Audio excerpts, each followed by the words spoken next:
Awesome. Well, welcome again to another night of excitement. I am stoked with our next guest. And I don't know if Domenic fell asleep tonight, but he's not joining us. I would have to give him the gears, or maybe he can jump on later. But Domenic is unfortunately, hopefully everything's good. We hope Dominic's not just having a nap and nothing serious has happened. But anyways, we have a great guest on, everyone. Also, just before we get started, we're live on every social channel there is. The only one we're not tonight is TikTok, because I can't lie. I wish I could lie to you guys, but I can't put the damn phone thing up in my studio because the thing's broken. So I have to get it fixed, and then I'll be live back on TikTok. Plus, it doesn't have a filter, so I don't look like I'm 20 years younger either. So it's going to be a great show tonight. We have a great guest. Jason Brooks is on the show tonight, and I can't wait to get to meet him. I can already tell we're going to be buds here, and this is going to be so much fun. You know what? He's a legend in the industry. I say this, and he's probably not going to agree, but I really, truly believe he is. He's an author, crazy book too, and a coach, which I always say you have to have a restaurant coach if anyone's listening to my stuff, right? He's a speaker. He's a founder of Hospivation. Jason, what the hell's that? So we're going to have that on. And we're going to learn about this. And you know what? First of all, I have to throw a little commercial in here before we start and pull my camera up. And you're probably wondering, I got a new mouse too, so bear with me. But I'm going to turn this down here, and then we're going to get started here. In a second, like I said, we love questions, comments, or anything else. Ask us questions on Instagram. We're live on Instagram. Live, we're on Facebook, not TikTok. I said that already. LinkedIn, YouTube, as well as X. We are everywhere. And the one thing I do want to mention, because my co-host isn't here, and I have to apologize, we have to bug him a little, but like I said, I hope he's okay. But we have we have to throw a little bit of Restaurants Canada commercial up here. So Jason, this is the first one, so I hope you feel a little bit special that we're actually going to do a little promo video for Restaurants Canada, because Restaurants Canada is a part of an event coming up here 8th to the 10th. And I actually have an ad read here that I can't find either, so we'll pretend that. But it's April 8th to the 10th in Toronto at the Encana Center. You know what? It's the event of the year. If you haven't been to the Restaurants Canada show, you suck, and you should go, because it is the best event in the year in Canada when it comes to our industry. There's nothing like it. They have speakers, there's keynotes. It's incredible, and I just have to tell you, if you don't go, you probably going to miss out so much in the industry. I've been there, I don't know how many years in a row, and every time I come back going, wow, that was bigger than before and more valuable. So I want to do a little commercial here for Restaurants Canada. Then we're going to bring this rock star Jason in. But you know what the best is? I don't know if people know this, but when you do a podcast with someone that has the same name as you, it's easy to remember their name, just so you know. So anyways, here we'll be right back with Jason in a few seconds. Here's a message from Restaurants Canada. Oh, not that one.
Forgot to hit that button. Dude, I tell you what, you guys from Canada, y'all be rocking out up there, man. I mean, goodness gracious. What in the world? That music was awesome. That's pretty cool. Hey, have you ever been to the Restaurants Canada event, Jason? You know what? I have not. I didn't see, and now I you have to go. 30 seconds in and I already suck. I know. I'm sorry, Jay. I apologize. Man. It's okay. We'll let it slide. We'll let it slide. Okay, We thank forgive you. up here. I appreciate that. We forgive really easy up here. Just so you know. Just so you know. Just so you know. Well, I first of all want to thank you, Jason, for coming on the show tonight. And like I said, I apologize. Domenic is missing in action. I don't know what he's doing, but hopefully he's okay.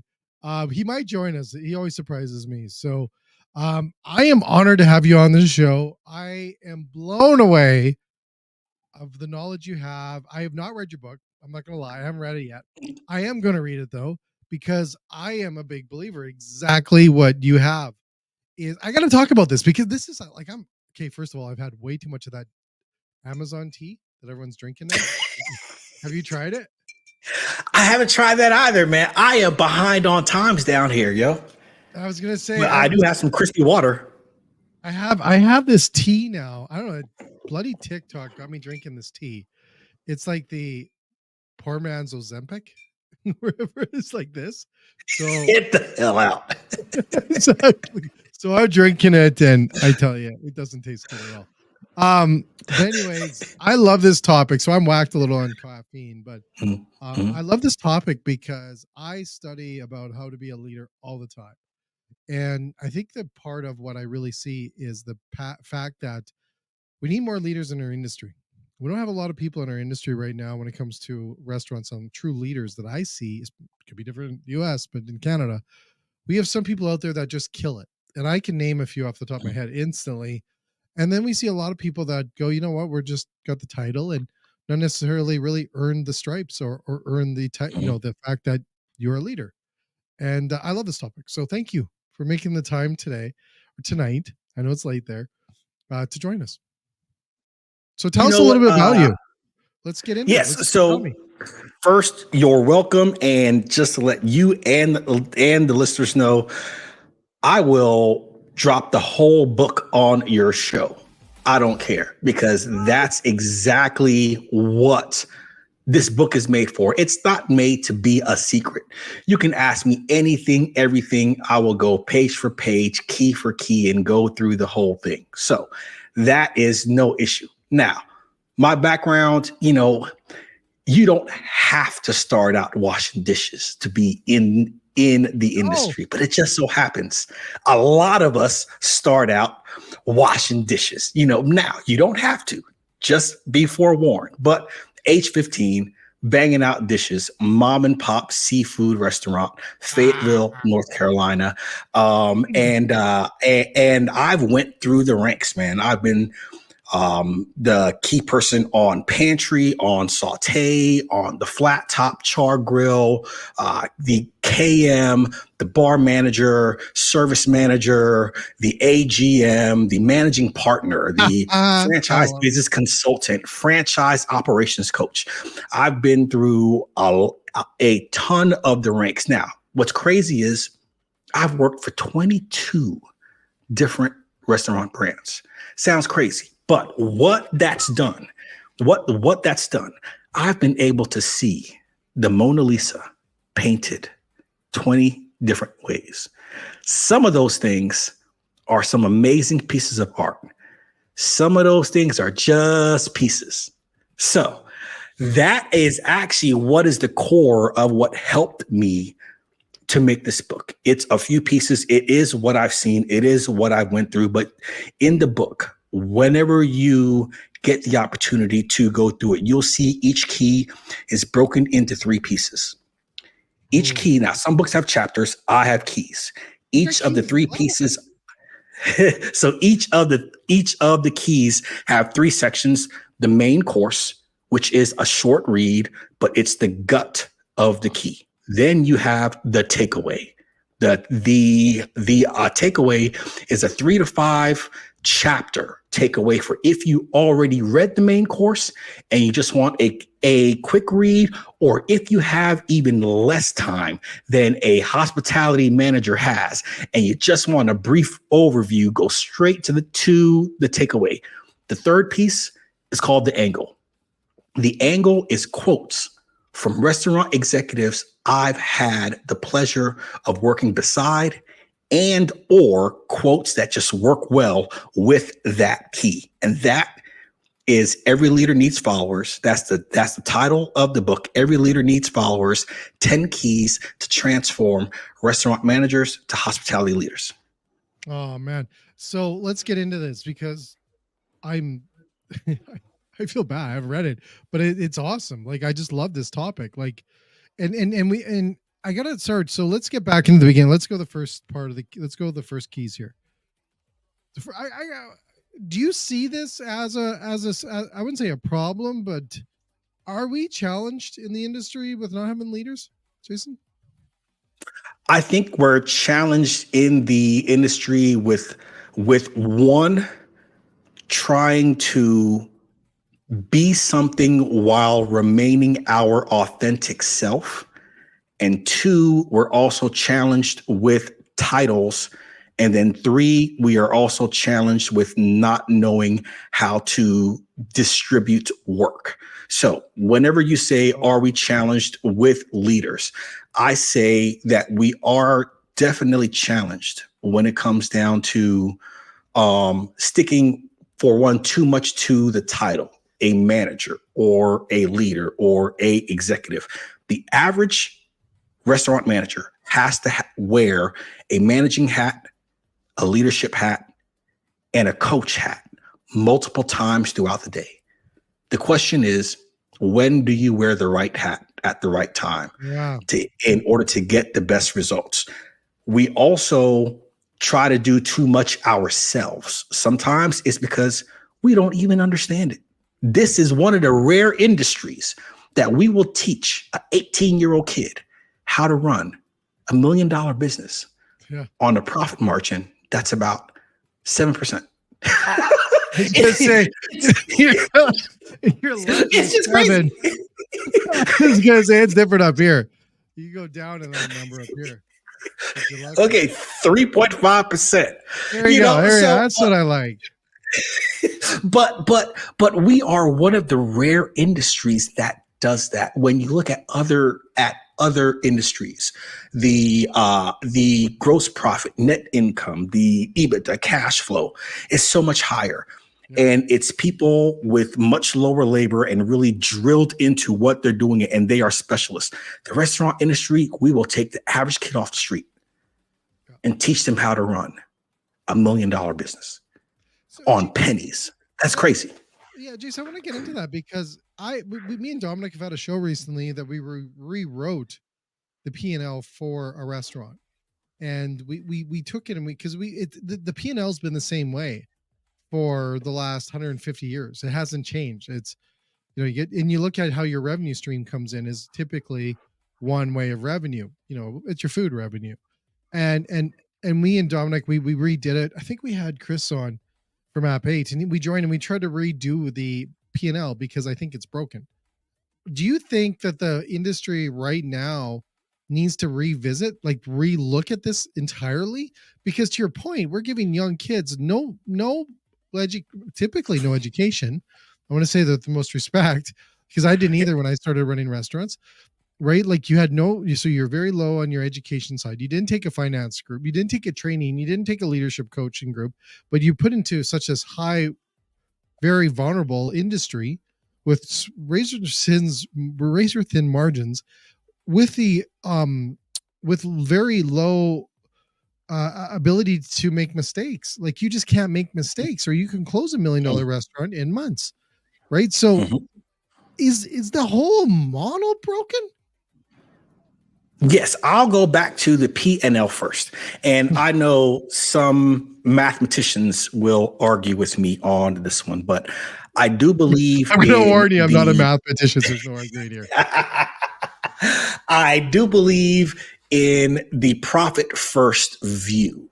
Why can't we look at our P&Ls with the profit first view, meaning that we have, one account that all of the sales go into, and then we have 5 other accounts, one for profit, one for the operator's income, one for taxes, and then one for the OpEx, everything that it takes to run the business.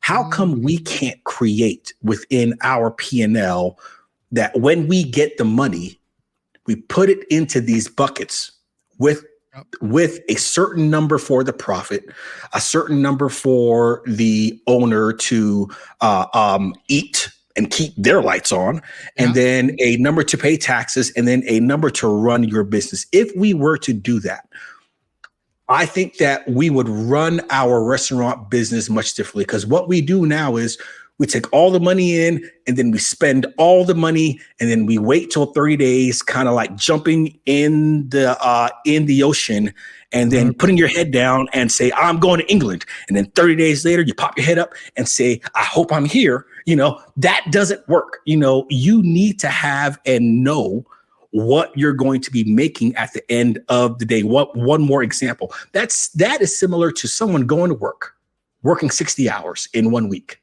And when they get their paycheck, they have enough to pay for their house, pay for their car, lights, gas, water, but have no money to eat, nor do anything that you want to do. If we wouldn't do that in our own life, why would we treat our business that way? So to answer your question, yes, we need to relook at the P&L differently. Well, I think we need more training available for younger people like me and Domenic. Domenic owns a training company. There's your shout out, Domenic. I'm doing your job for you. But well, he does a lot of stuff but he does food safety training, but he also does a million other things when it comes to restaurants and support training when it comes to development. And there's a demand for it. But sometimes there's a lot of companies out there, Domenic. I'm going to do a little soundbite for him. His is like really inexpensive. It's $24.99 and all these different training courses and stuff like this. He hits so many different people that's what they can afford. And when you look at these training courses and these different programs out there with a lot of different academies within our industry, there's some big bucks to buy, or you have to go to like an institution or a college. Forget about it. In a lot of the cases, ain't going to happen. Right. So I think we need to give more channels, and there is some great companies out there as well that are affordable for people, and you don't need to take it as, in a sense, you get a diploma or a certificate or anything like a degree. But I think we need to encourage more of that. I think more restaurateurs that are getting into the space need to listen to podcasts, need to digest. We had Troy Hopper on, and Troy said, hey, I this podcast, this social stuff, I just dived into it, and he's got like all the tricks it is, and he just drowned himself in learning about this stuff. And I think we need to do that. I think we need to encourage that in the industry, because one, it's tough, but no one's going to help you. Really, I don't think anyone's going to run over and go, hey, let me train you. I think there's a lot of people that need to have the opportunity to be able to do it themselves, make it easy for them and make it affordable. And we need to set that standard, because it's getting tougher. Jason, it's so tough right now in the industry. As you know, it is so tough. It ain't getting easier, and those margins are going the wrong way more and more. Even AI ain't going to help us there. But no, I don't think it will. It's just tough, and I feel so when I look at leadership in our industry. I really, well, first of all, it's great to have, books like yourself on here and to talk about these, because I think it's a first step in the right direction, is learning what leadership really looks like within our industry. Because I could tell you, I ran a restaurant. A lot of people probably don't know this. I ran a restaurant. Well, my 20 years is coming up with my company I'm with today. It's coming up on Friday. And prior to that, I ran a restaurant. I've been in the industry. This is my 34th year on Friday too. And 34 years in this industry. Congratulations. I know. Hey, isn't that nuts? Crazy. Who thought from KFC to having a podcast? Like you said, 20 different things. I was trying to add that up in my head when you said that. How many I've been to. But I tell you, when you look at the things that I learned the most was the restaurant I put into the ground in 3 years. I took a restaurant that we were doing like $12,000 a night just in liquor. It was crazy busy. We brought Snoop Dogg to our place. We had an incredible, I know it's like middle of Alberta. It's called Red Deer. We brought Snoop Dogg to Red Deer. Wow. I've had crazy stuff, but we took a restaurant that was doing like $10,000 nights in liquor alone, and we brought it down to less than $1,000 a night. And we actually buried it after 3 years. It just took that. I learned more from that restaurant on what leadership was, how to run a business, books, staffing, scheduling, food cost, menus, all those things, than I did my 8 years with a very, very big franchise, higher casual restaurant chain here in Canada. I was with them for 8 years and I learned a lot of amazing stuff there, but I really learned stuff is when you see the bills change and you're responsible for them. And they change color. I don't know if you know this, but bills will change color. There's a pink one, and then it goes to the yellow one, and then it goes to the pink one, and then you get a blue one, and then you get a visit. No one wants to visit, Joe. I don't know. I can write a book. I want a book. I'll call it your invoices change color, right?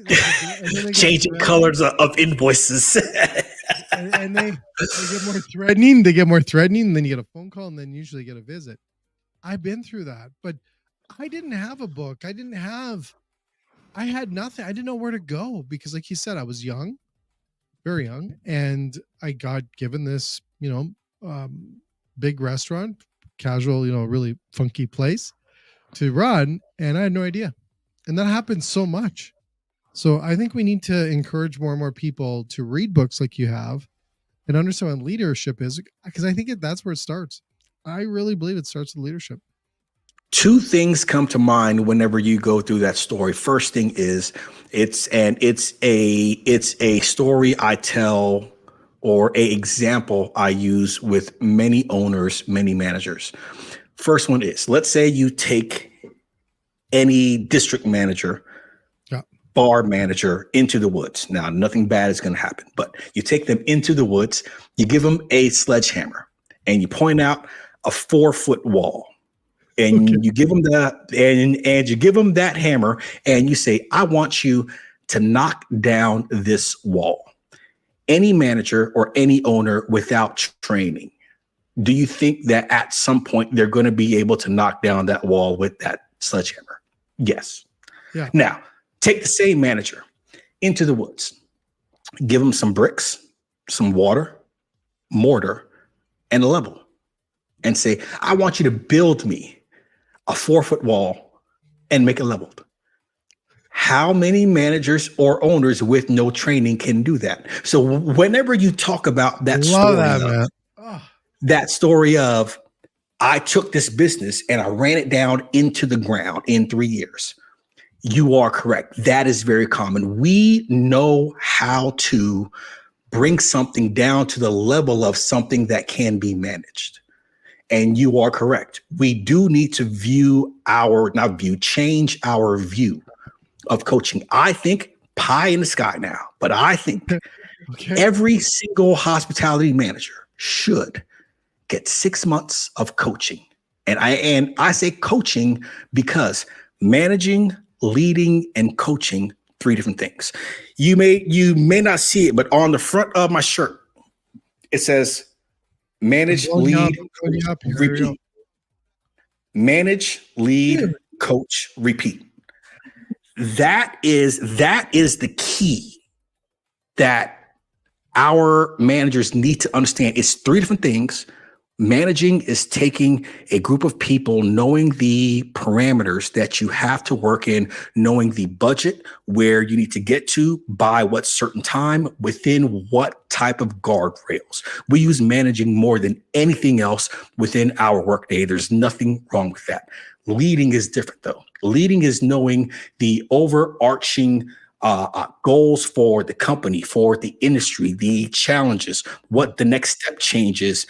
And also, whenever you run into issues and a group of people can't figure out what the next step should be, the leader helps to paint the picture so vividly that people know what the destination is, jump on the plane while it's being built, and choose to do so because they can see that destination. But coaching is something different. Managing and leading is the mastery of big groups. Coaching is the mastery of one-on-ones, getting people to know where they are, where they want to be, and how you are intensively training them to get to where they want to go And it comes from you understanding them as a person versus dealing with the big parameters or the industry. Whenever we can get coaching into our industry, we can do so much damn better than what we are currently doing right now. So okay. So oh God, I'm so happy we have you on the show, because I just did I did a webinar last week. I did turn the audio on this time when I did the webinar, and it was about coaching versus consulting. Yep. So I did a webinar on this and really started to look at this, because back in the day when I started, there was consultants. And there's nothing wrong with consultants. They have a place, everything else. Yeah. But I really believe today every restaurant needs a coach. Do you believe that, Jason? Yes, and I do, because I'm gonna use one more example. Okay, I'm full of examples. Just in case I you love didn't it. know this. You All gotta right, get all right. So my son, I will send you one, Jay. My son plays sports. He is a 16-year-old sophomore. And he's been playing sports since the age of 7. Now, at the age of 7, you can play AAU basketball, AAU local basketball. At that age, it's someone's parent that's yelling at you. You're running down the basketball court. You are all kind of traveling. They're smacking your arms, all kind of fouls, no whistles. Just chuck the ball up. It doesn't matter because you are 7. All right. Now, you can keep playing AAU, and then you get to middle school. At middle school, you're now into scholastic basketball. You now have a coach teaching you basketball skills and drills. All right. So you can actually be coached in AAU and coached in school. And these kids are being coached for 9 out of 12 months of the year. Then they get to high school. Now they're being coached by a team of coaches that are showing you more advanced techniques. You can still play AAU at this level. If so, you're being coached as a teenager, 9 out of 12 months of the year. Then you get to college. In college, no more AAU. They are training you 4 to 6 hours per day, nearly year round, and they're getting you ready for the WNBA or the NBA. In the NBA, as you know, there's 82 games in a season, not counting preseason nor playoffs. At this level, players are getting paid tens of millions of dollars, and yet still there's a person on the sideline screaming at you who to cover, when to fall back, when to press forward. And at the break of every play, they take everyone that's even not playing on the bench and go over what the next play is. And all of this for a ball and a hoop. But in our industry, we have people that say, I don't need to coach my team. I don't even need huddles. I pay my people $15 per hour. Yeah. They better know what to do.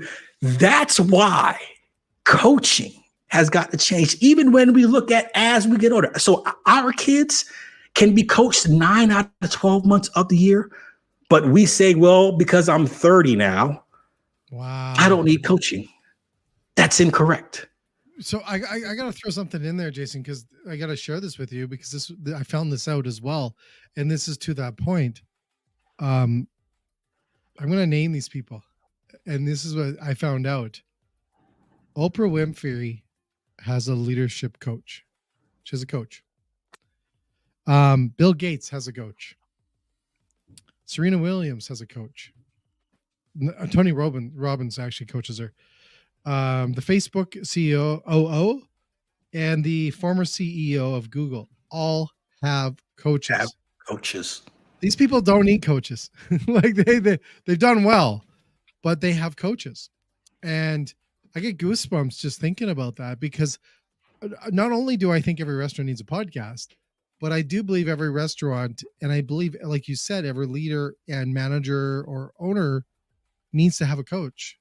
I absolutely love this, because I wish I had a coach. Domenic is literally like my coach today, Coach Dom.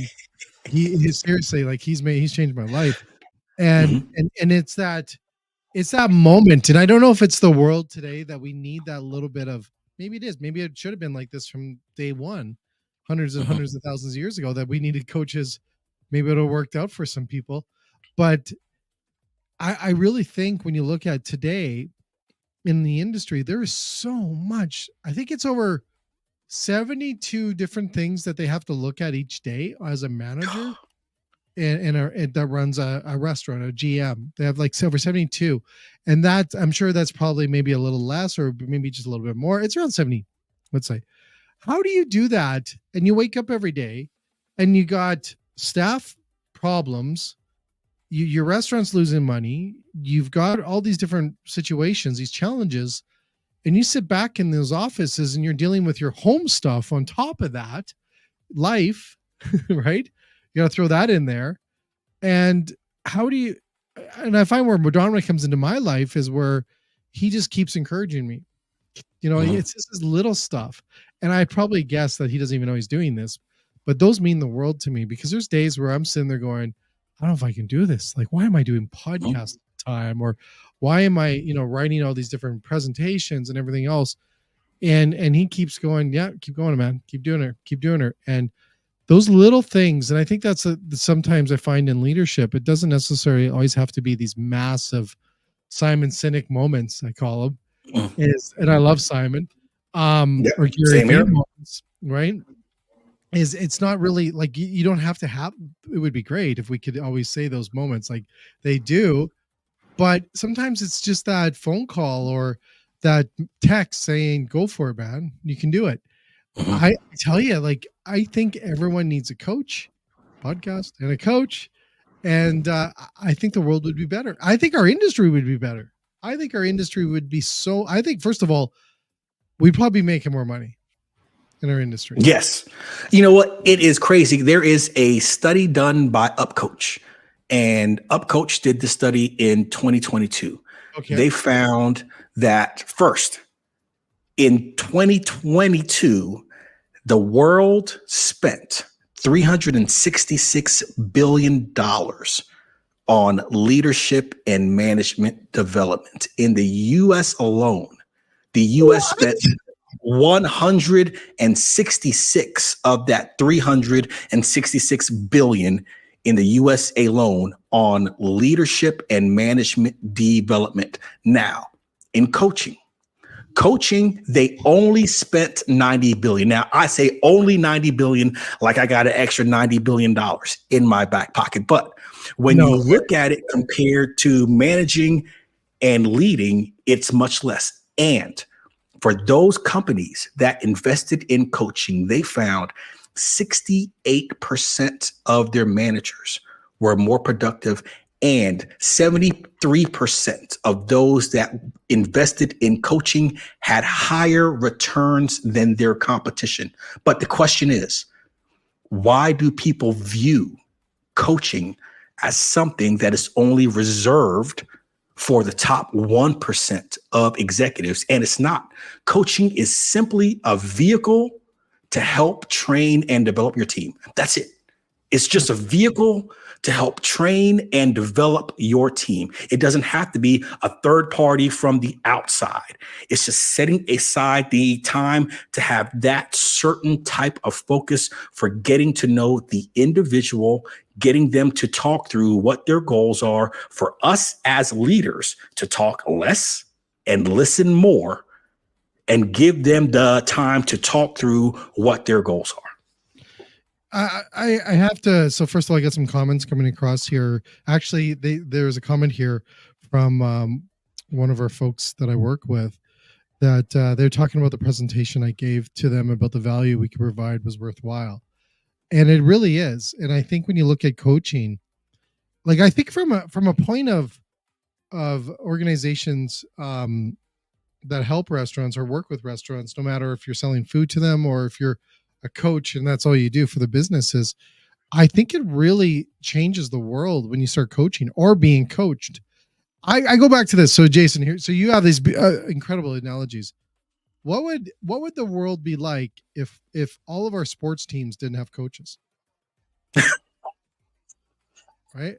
If all of our sports teams didn't have coaches. Yeah, you took the coach out of the hockey teams. You took the coach out of the basketball teams, football. Now, I love Draymond Green, but we would have a bunch of Draymond Greens out there. I love man. Headlocks. Oh, Exactly. But think about I don't need to name drop my hockey team here, the Oilers, but we weren't doing very good in the rankings, and I'm sure I get a few comments from people watching this, but um as soon as we changed coaches, we went on I forget how many, almost broke the record of the streak of how many games won in a row. And I go, do you think it has to do something with the coach, maybe? And I really believe that's when you think about business. And a lot of people, I think, sometimes maybe think a coach is in a mindset of, my business is going down, I'm not doing well, so I need to help. And someone said to me, and I forget who it was, is don't look at a coach, might have been Jim Taylor, don't look at a coach so much as a negative thing, but as you actually know what you're doing, because it's actually going to, propel you forward more than if you don't. So it's actually, you're smarter if you say, you know what, I need a coach, or I have a coach, than you are if you say, no, I'm okay, I don't need one. I don't know. I just don't know how the industry, or how our restaurateurs out there and our chefs and everyone else can move forward, and how dynamic our industry is becoming without someone encouraging them and coaching them along the way, and also looking out for them in some cases, because we do make a lot of mistakes in the industry too. yes. Right. And that's okay. I think there's a beautiful thing about that, but I think that we need them. I really do. And I think so. I'd love you to talk a little bit about, is a coach a leader, or is coach different than a leader? Is it the same thing? I say it is the same person, but I say that you use a leadership mindset and a coach mindset in different situations. So yes, you can absolutely be a leader, and in your day as a leader, you have to manage your business. In your day as a leader, you have to lead your team. In your day as a leader, you have to coach your people. So yes, you can be the same person, but the thing is that we have to get better at understanding those three differences. When we understand that difference between the three and make time for those three, we can then be more successful. What, Jason, over your experience, what derails this most of the time? When people are going, they watch a show like this and they go, you know what, I'm going to go get a coach.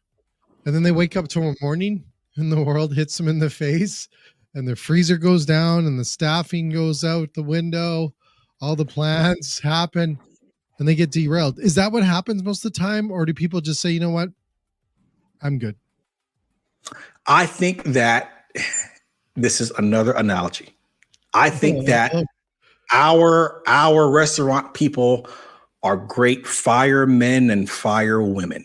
And whenever a fire happens, we know, because one, we're walking through our restaurant like the Terminator, neck on swivel, 20 feet out, 20 feet wide. We are just looking for the next fire. Soon as we see that smoke, we grab our waste, grab that fire hose, and we are just pouring on it. Whoosh. But if you think about this, okay, and most managers listening to this, most owners listening to this can picture themselves. They know that they are going to go put out this fire. But when you are a fireman or a firewoman putting out a fire on a building, you're looking at one side. You're looking at only the front of the building, and you're putting out one fire. Our challenge is we have to stop being fire women and firemen and start being fire chiefs. We have to start fire chiefing. Fire chiefing means that we are the ones directing our firemen and firewomen to go cover the different sides of the building while we're looking at the whole event in order to make sure it's truly extinguished. That is the challenge. Do you think we kind of, and I know this is going to sound maybe bizarre, do you think we kind of like it when things kind of go sideways? Like, hell yeah, because we are sideways monsters, yo. I kind of like that, okay, right? Well, we kind of like that edge. Yes, because there's also times that we get into this business because we don't want to get into the business end. Anything that can distract us Yeah. from the business side, we're like, yes, I'm gonna go do that. I'll be right back. Pew, and then you go do your thing. And some people enjoy that. And that's why I again go back to manage, lead, coach, Yeah. repeat.